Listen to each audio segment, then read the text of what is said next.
नमस्कार दोस्तों, आपकी दोस्त बिंदु एक और नई कहानी के साथ आपके समक्ष उपस्थित है। दोस्तों, कहानी सुनाने से पहले एक छोटी सी गुजारिश है आपसे कि यदि आपने मेरे इस चैनल को अभी तक सब्सक्राइब नहीं किया है तो कृपया जरूर सब्सक्राइब करें। तो आइए सुनते हैं ये कहानी। कहानी का नाम है भ्रम। माँ बाप की इकलौती बेटी माला जब ब्याह कर ससुराल गई तो बहुत खुश थी। वहां 1.25 महीने तक उसे रानी की तरह बिठाकर रखा गया। लेकिन बाद में जब घर की जिम्मेदारियां उसे निभानी पड़ी तो वह कुढ़ गई। घर के बाहरी काम तो वह फिर भी कर लेती, पर खाना बनाना उसे बिल्कुल न भाता। इस कारण सास और ननद से अक्सर उसकी ठन जाती। साथ ही उसे मायके में इकलौती बेटी होने का गुरूर भी था।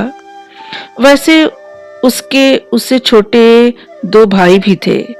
मायका ससुराल की तुलना में अधिक समर्थवान था। अतः सुख सुविधाओं की आदि माला को जब भी अवसर मिलता मायके चली जाती। समय गुजरता गया। वह एक बेटी की माँ भी बन गई थी और दूसरी होने वाली थी। अतः प्रसव से कुछ दिन पहले ही वह बिना किसी की सहमति के अपने भाई को बुलाकर मायके चली गई। दिन गुजरते गए। दूसरी बेटी के जन्म की खबर सुनकर भी ससुराल से कोई मिलने नहीं आया। देखते देखते छोटी बेटी भी 9 माह की हो चली थी। ससुराल से न तो कोई मिलने आता, न पति ही कोई हालचाल लेते। आए दिन बच्चों के कारण उसके खर्चे लगे रहते, जिसकी पूर्ति के लिए वह माँ से पैसे मांगती। वह देख रही थी कि माँ भी अब उसे अक्सर ताना देने लगी थी। पिता की आंखों में भी वह प्यार नहीं रह गया था।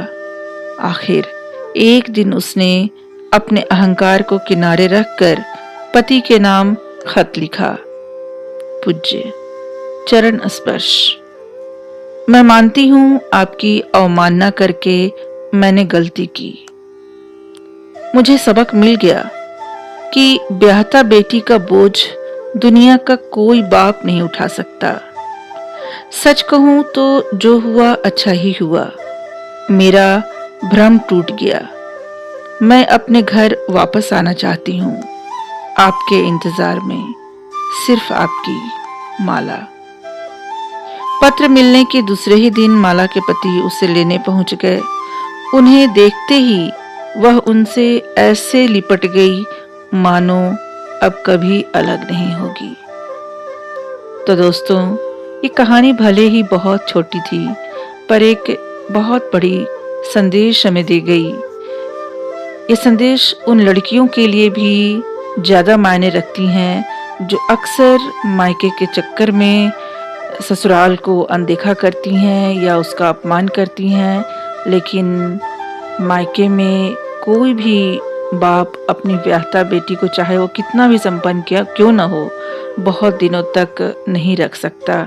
लड़की का गुजारा अंत में ससुराल में ही होता है। तो इसलिए ये लड़कियों के ऊपर है कि किस तरह वो ससुराल और मायके में सामंजस्य बनाकर रखें। धन्यवाद।